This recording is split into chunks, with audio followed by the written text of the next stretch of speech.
आज Doubtnut app download करें।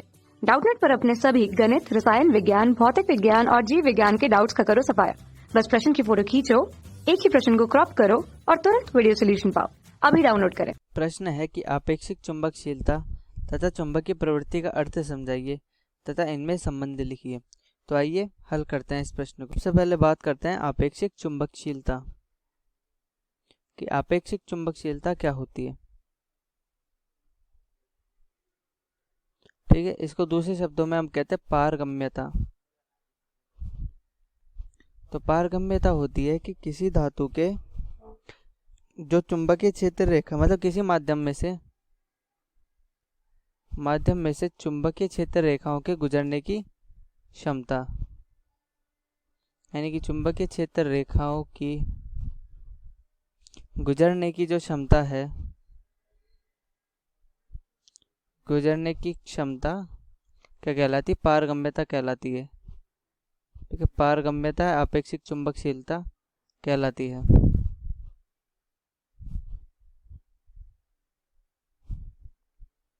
तो यह है पारगम्य की परिभाषा। तो पारगम्यता होता क्या है कि जैसे कि ये हमारा कोई माध्यम पदार्थ है और यहाँ से इसकी इधर से होके चुंबकीय क्षेत्र रेखाएं गुजर रही है, तो इसके अंदर से कितनी चुंबकीय क्षेत्र रेखाएं गुजरेगी। हो सकता है कि चुंबकीय क्षेत्र रेखाएं इस प्रकार से गुजरने लग जाए, इस प्रकार से, और चुंबकीय क्षेत्र रेखा इसके अंदर से गुजरने लग जाए। ठीक है, इस प्रकार से हो सकती है,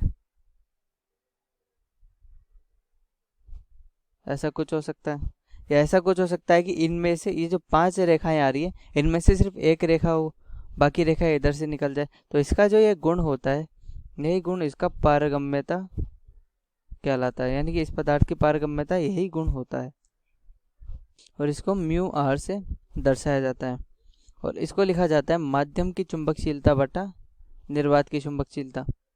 और इसका एक और मान होता है, वो होता है बी बटा एच। बी होता है हमारा इस पदार्थ का चुंबकीय क्षेत्र, यानी कि ये पदार्थ, ये जो माध्यम है, ये कितना चुंबकीय क्षेत्र उत्पन्न कर रहा है, बटा एच, यानी कि इसको कितने चुंबकन क्षेत्र के अंदर रखा गया है। यानी कि किसी माध्यम में जो चुंबकीय क्षेत्र तथा चुंबकन क्षेत्र का अनुपात भी पारगम्यता होती है, जिसको कि इस प्रकार से भी लिखा जाता है। तो ये दोनों है हमारे आपेक्षिक चुंबकशीलता है पारगम्यता। अब बात करते हैं चुंबकीय प्रवृत्ति। चुंबकीय प्रवृत्ति, तो चुंबकीय प्रवृत्ति क्या होती है? चुंबकीय प्रवृत्ति होती है यदि कोई पदार्थ है, पदार्थ एक चुंबकन क्षेत्र में रखा गया है, यानी एक पदार्थ चुंबकन क्षेत्र H में रखा गया है, H में रखा गया है, तो वह चुंबकित हो जाता है। ठीक है, वो चुंबकित हो जाता है किसी प्रकार से, या तो हो सकता है कि वो उसके अंदर विपरीत दिशा में चुंबकीय क्षेत्र है, या फिर उसके अंदर समान दिशा में चुंबकीय क्षेत्र है, परंतु वो किसी न किसी प्रकार से चुंबकित जरूर हो जाता है।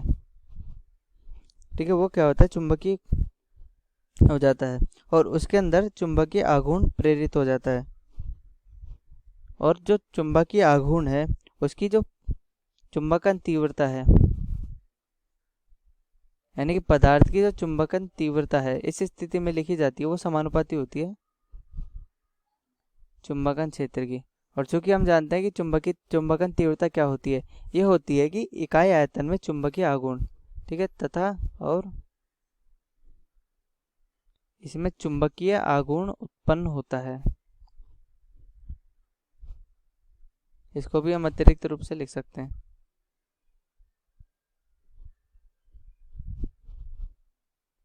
ठीक है, और चुंबकन जो तीव्रता होती है, और हम जानते हैं चुंबकन तीव्रता इकाई आयतन पर चुंबकीय आघूर्ण होता है, तो चुंबकन तीव्रता को हम कैपिटल आई से लिखते हैं।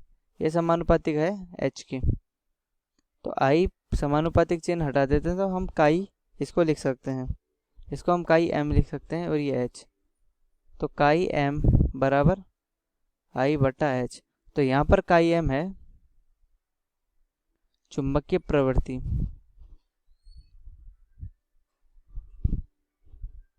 यानी कि काई एम को क्या कहा जाता है? काई एम को कहा जाता है चुंबकीय प्रवृत्ति। अब हमें क्या लिखना है, हमें चुंबकीय प्रवृत्ति तथा चुंबकीय पर जो अपेक्षिक चुंबकशीलता है उसमें संबंध लिखना है। तो उसमें जो संबंध होता है, इसमें संबंध होता है म्यू आर बराबर काई एम प्लस 1, यानी कि जो चुंबकीय यानी कि जो पारगम्यता या फिर अपेक्षिक चुंबकशीलता है वो चुंबकीय प्रवृत्ति से एक ज़्यादा होती है। यानी कि किसी पदार्थ की चुंबकीय प्रवृत्ति यदि 1 के बराबर है तो इसकी पारगम्यता 2 के बराबर होगी। और ये दोनों राशियाँ विमाहीन हैं। ठीक है, दोनों राशियाँ कैसी है, विमाहीन। ये भी विमाहीन है और ये भी विमाहीन है। और इस प्रकार हमारा प्रश्न हल हुआ। कक्षा 6वीं से 12वीं से लेकर नीट, IIT, JEE वो एडवांस के लेवल तक 1 करोड़ से ज्यादा छात्रों का भरोसा। आज ही डाउनलोड करें डाउटनेट ऐप या व्हाट्सएप करें अपने सारे डाउट्स 8400 400 400 पर।